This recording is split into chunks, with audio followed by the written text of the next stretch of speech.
Sinungaling ka, Madriaga, at hindi ako papayag na gamitin mo at ng mga kasamahan mo ang oras, ang espasyo, ang dignidad ng kahit na anong opisina o sangay ng gobyerno. Bongbong, Pangulong Marcos, alam mo ang katotohanan. Andun ka, magkasama tayo. Kung hindi mo ito ipinag-uutos, walang dahilan para hindi mo itama ang kasinungalingan na ito. Huwag mong konsintihin ang mga politikong ginagamit ang sinungaling na si Madriaga.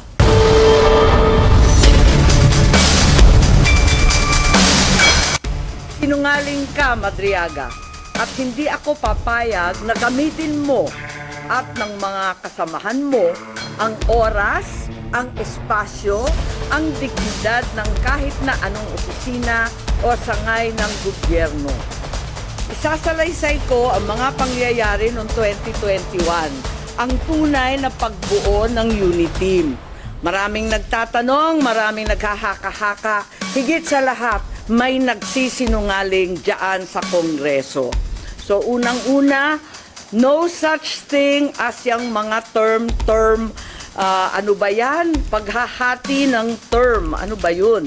Sinabi na meron daw alyansa and magte-term sharing. Nako, talaga naman kasinungalingan yan. Okay, na next slide na tayo.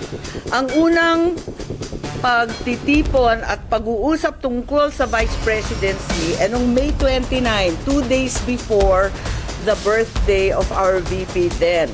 Nag-lunch date kami sa Primus Bistro sa Davao. Naalala ko pa kasi bago eh. Tapos, first time na nag-usap ng matagal-tagal si Bongbong at si Inday Sara. Tapos nag-greet kami at syempre nagpahaging kami na kung maaari si Bongbong na ang maging VP ni Inday Sara. Kasi alam naman natin na mamayagpag sa lahat ng survey si VP noon, Mayor Inday siya, bilang presidential bet. Ika nga, walkover sana.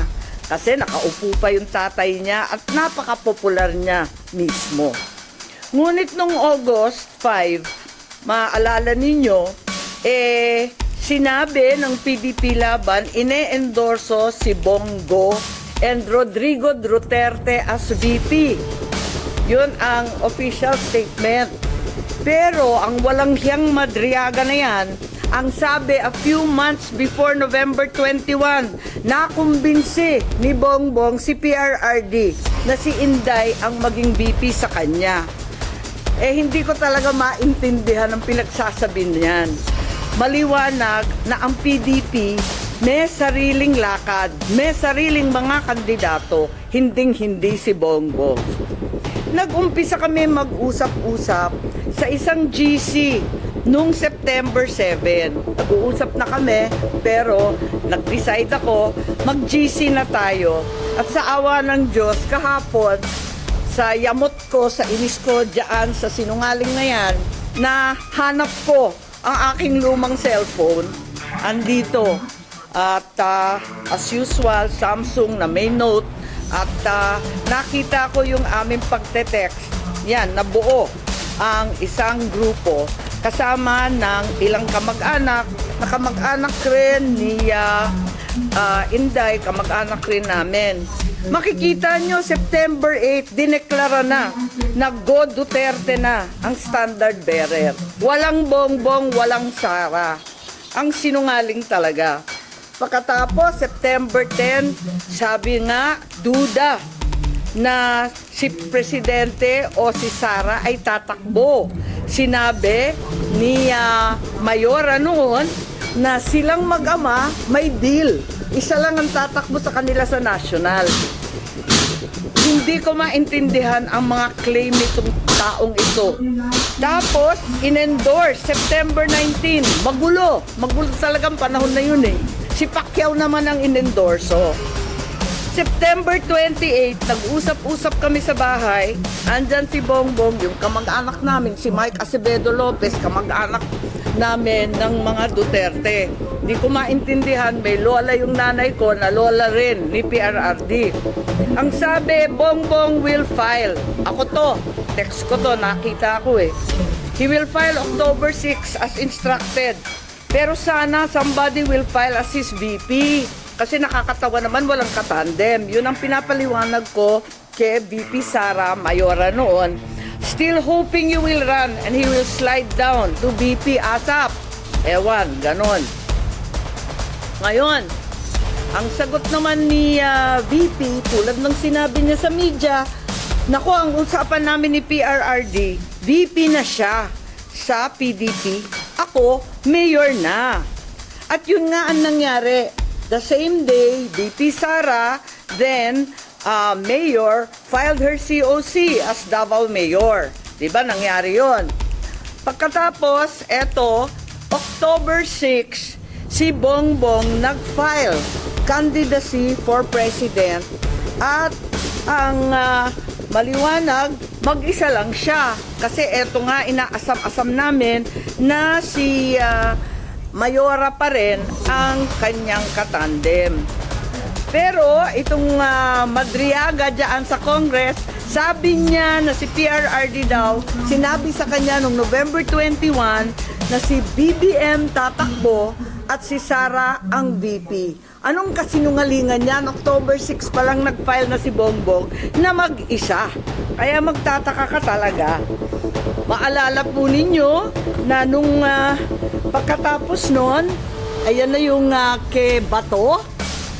Maalala ninyo, bigla ang pinatakbo si Bato at para siyang seat warmer lang.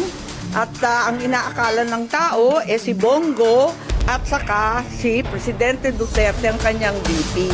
Huwag nilang ginugulo ang kwento. Talaga naman, maliwanag to. Hindi ko maalala ito pagkat hindi ako sang-ayon. Ang nangyari sa October, pag-file ni Bongbong, pinatawag siya ng PDP sa palasyo. Yun ang totoo. Hindi yung sinasabi ni Madriaga na kaming magkapatid, pumunta kay PRRD para mag-term sharing deal. Walang ganon, walang alam si PRRD, kasinungalingan yun. Ang nangyari, nung nag-file si Bongbong, tinanong siya ni PRRD, tatakbo ka ba? Tapos sabi niya, oo, nag-file na po. Nandun yung PDP, si Alcusi, si Bongo, si Medialdea yata. Wala ako Kasi ayokong pumunta si Bongbong. Sabi ko sa kanya, hoy, wag kang pupunta dyan. Sabi niya, nakakahiya naman ang nagpapatawag sa Pangulo. Sabi ko, kukuyugin ka lang ng PDP, pipilitin kayo. Wag ka nang pumunta. Tapos, napakiusapan yata at pumunta siya nung una. Second time, pumunta rin siya. Pinatawag na naman siya kung talagang ayaw niya. Dalawa lang option. Manatili siyang presidente, pero ang kanyang vice president si Bongo, ang buong cabinet hawak ni Bongo. Parang ganun yung kwento. Di ko maalala kasi yun nga, hindi naman ako sang-ayon doon sa pagpunta niya. Tapos, yung isang option, Bongo for president, si Bongbong na lang ang vice. Parang gano'n ang pinag-uusapan ng PDP. Si Presidente, tinatanong ko si Bongbong, anong sabi naman ni PRRD? Sabi niya, wala naman sinasabi masyado. Sinabihan na lang akong good luck kung tatakbo ka. Parang gano'n. Sabi ko, umuo ka ba o hindi? Sabi niya, ano pang gagawin ko? Di umuo ka. Wala naman siyang imik.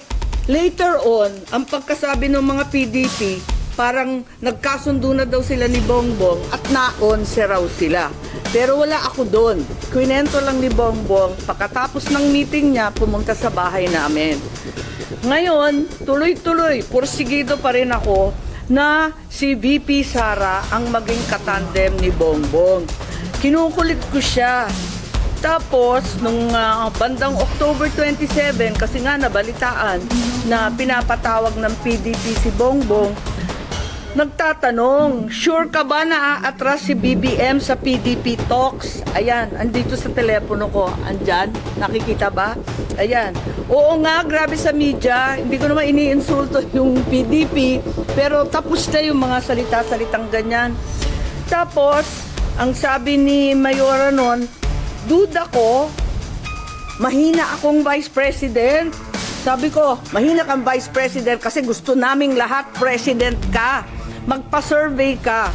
Kaya nahanap ko nga, andito pa, pinaprint ko ulit yung mga survey. Nagpagawa pa siya ng survey. Hirap na hirap nga kami magpa-survey pagkat eto nga, talagang undas nun eh. All Saints Day nun, ang hirap maghagilap ng tao, pero kahit papano nakapag-produce kami ng survey at nag-presentation noong November 3 na tama nga ang kutob niya, mahina siya bilang vice-presidente kesa sa presidente. Kasi na-disappoint yung mga Sara All. Alam naman natin yon. Pero sabi ko, malakas ka pa rin. Walang tatalo sa'yo. At yun, panay ang usap namin kung anong gagawin, kung anong dapat. At walang kinalaman ko sa PDP at PRRD. May kanya-kanyang landas to eh. Talagang magulo nun eh. Makita ninyo, November 9, si Mayora nag-withdraw from the mayoralty race, Baste replaced her. So hindi ko alam yung mga November 21 ng Madriaga na yan. Pagkatapos noon, makita ninyo ang ating vice-presidente nag-resign sa Hugpong. Ayun, November 10 din yan. Tapos, nung November 11, sa isang kasal ng anak ni Senator Revilla, si Inday Sara sumali sa Lakas CMD para meron na siyang national party. Naghahanda na siya. Ayun. Pagkatapos niyan, nag-happy birthday na naman siya sa GC, ano? Happy birthday, Senator Amy. Many, many happy returns. Tapos, tinatanong ako sa telepono, ano naman ang birthday wish mo? Eh sabi ko, birthday wish ko, same as last year, Inday for President. So, hanggang sa dulo talaga, pinagpipilitan namin na siya talaga. Ayun.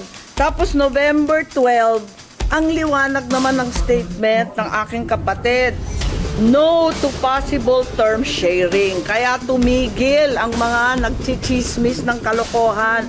Bakit magte-term sharing? Pinipilit nga namin na yung buong term, ang pagiging Pangulo, para kay Inday. Makikihati pa siya. Saan naman kalokohan ng galing yon? This is not a good formula for stability. Tama yon. And the reason why 6 years is there is for the policies of government to continue. Ayan continue. And if we change government, magkakagulo. Ayan. Yan ang statement ni Bongbong November 12. So, hindi ko maintindihan saan nagmula yan term sharing na kabulastugan na yan. November 13 pa, Go takes over as PDP laban presidential candidate. Talagang walang kinalaman sa PDP, walang alam ang dating Pangulo. Ayan, November 14, very publicly, pikon na pikon si Presidente at hindi niya alam ang pangyayari. Kasalanan po namin yon. Sara did not consult him on her 2022 plans. Sasabihin ko ang rason, di ako makasuporta. Ayan, binabanatan na naman niya. Kita naman natin November 14 na yan. Ewan ko kung saan yung kasunduan na pinagsasabi na kinumbinsi ni Bongbong o kinumbinsi si Bongbong, pati yung sinungaling nagkabulbul na. I'm sure yung pagtakbo, desisyon ni na Bongbong. Totoo naman, ang kulit-kulit kaya namin. Tapos, November 16, sabi ni Nograles, wala nang Duterte go. November 16 din, talagang nag-iisip na kami ng kampanya kasi pumila na eh. So doon sa group chat, makikita ninyo, I like unity, power tandem yan. Sabi ko, uniteam. Tapos sabi, only team. Okay, ilabas ko na to. Uniteam na tayo. At doon nagmula yung Uniteam, November 16. Okay? So, hindi ko maintindihan yung November 21, nangangampanya na by November 21. Nako. Pero, hindi pa rin napapawi ang galit ni PRRD November 18 bumabanat pa rin kay Bongbong. Asan ang pagkakasundo dyan? Tapos tuloy-tuloy na po, November 21, nasa Davao, nasa Mindanao, November 25, tuloy-tuloy na yung mga partido na sumapi. At finally, matagal to December 14, saka lang nag-withdraw at umatras si Bongo bilang presidente. Kaya gusto ko lang i-tweet itong mga kabuktutan na mga ito at sasabihin ko lang na pawang kasinungalingan ang pinagbibitaw ng Madriagang yan.